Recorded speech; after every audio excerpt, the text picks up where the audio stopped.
एक बार एक घोड़ा एक दलदल से भरे तालाब में फंस गया और हर तरह से कोशिश करके भी वह उस दलदल से बाहर नहीं निकल पा रहा था। उसने बाहर निकलने की सारी आशा खो दी थी और अब वह अपनी हिम्मत भी हार चुका था। लेकिन कुछ समय के बाद वहां से कुछ गांव वाले गुजर रहे थे तो उन्होंने उस घोड़े को वहां फंसा हुआ पाया। जब उन्होंने उस स्थान की पड़ताल की तो उन्होंने पाया कि वहां की मिट्टी उस घोड़े को बाहर निकलने नहीं दे रही थी।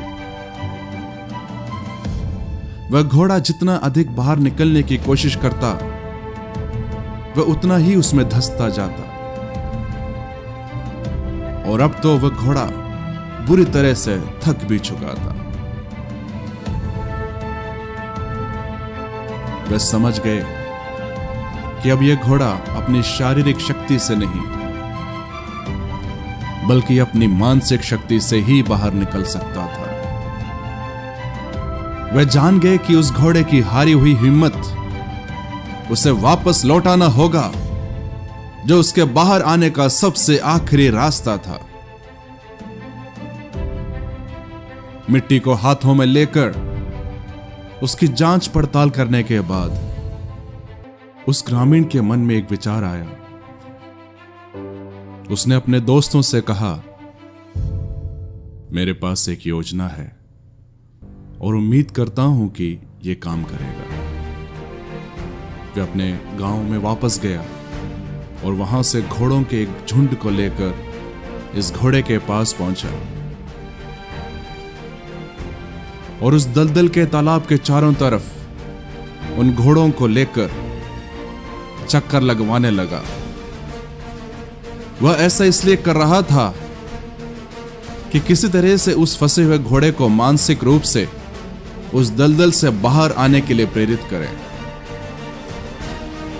और जब उस घोड़े ने अपने साथियों को उस तालाब के चारों ओर चक्कर लगाते हुए देखा तब उसने मानसिक रूप से निर्णय लिया कि वह एक आखिरी कोशिश करके देखेगा। फिर वह अपनी बची हुई पूरी ताकत को बटोर कर उठ खड़ा हुआ। तब उसने पाया कि उसमें एक नई ऊर्जा, एक नई शक्ति आ चुकी है। उसने अपनी पूरी ताकत से बाहर निकलने के लिए अपने शरीर को एक तगड़ा झटका दिया और धीरे धीरे वह घोड़ा उस दलदल की गिरफ्त से बाहर निकल आया।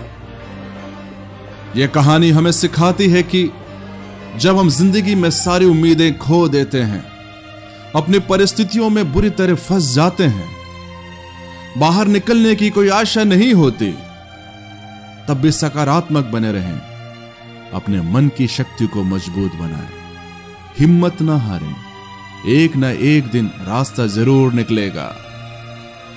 साथ ही साथ जब आप किसी ऐसे व्यक्ति को देखें जिसे मदद की जरूरत है, जो निराशा और नकारात्मकता के दलदल में फंसा हुआ है,